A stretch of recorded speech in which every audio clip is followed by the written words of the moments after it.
Great to have you with us, Anne. So both sides blaming each other for breaking the ceasefire. Do we have any clue as to why it collapsed? Well, it's important to remember that this ceasefire has really formally only been a unilateral one. Statements have been made by the TPLF that they were prepared to give peace a chance. And after there was a withdrawal of TPLF fighters from the Afar regional state, where it had been occupying until May of this year, there were reference given to these moves as constituting a declared ceasefire, which it was not. Some people have referred to these moves as a partial ceasefire. So I think that the ceasefire was already in peril because it was very fragile. Secondly, we've seen sanctions being lodged against the Ethiopian government, the Eritrean government, but oddly, not towards the party that started, expanded, prolonged, and allegations suggest could have restarted the fighting on the ground. And so it's questionable as to whether or not there are real incentives on the table for the TPLF to end the fighting and really, at the practical level, give peace a chance. And I think, thirdly, I would say that this renewed fighting shouldn't really come as any surprise to many of us who have been following the conflict. Numerous statements were issued by TPLF leading members that a resurgence of fighting was imminent.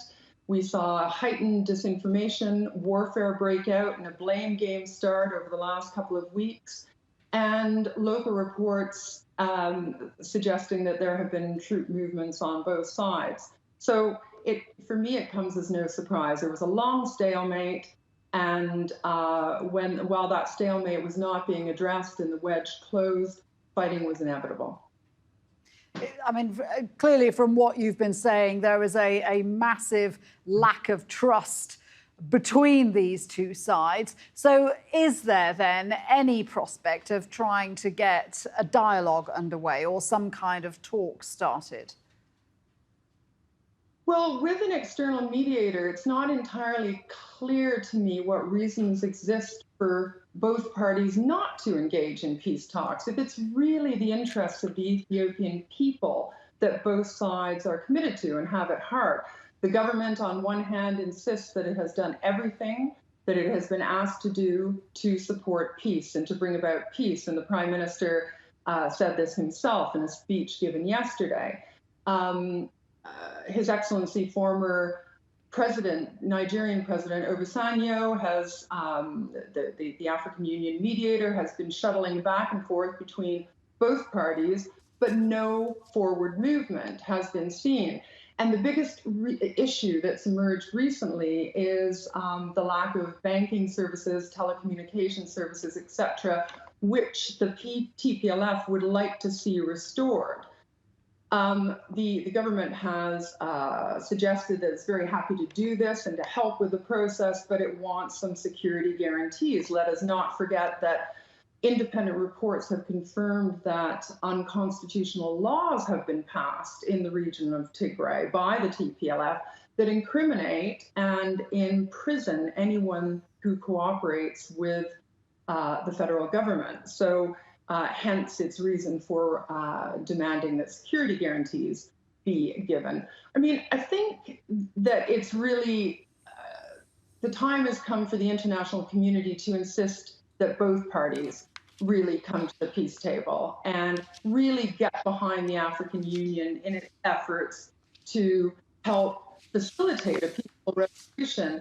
The international community really also needs to mention in these calls the illegal forced recruitment program that is being pursued by the TPLF on the ground, which is imprisoning families of those who do not cooperate and those who do not hand over soldiers. So I think in addition to that, it really has to say, okay, arms procurement and aggressive deployments to the border areas have to stop.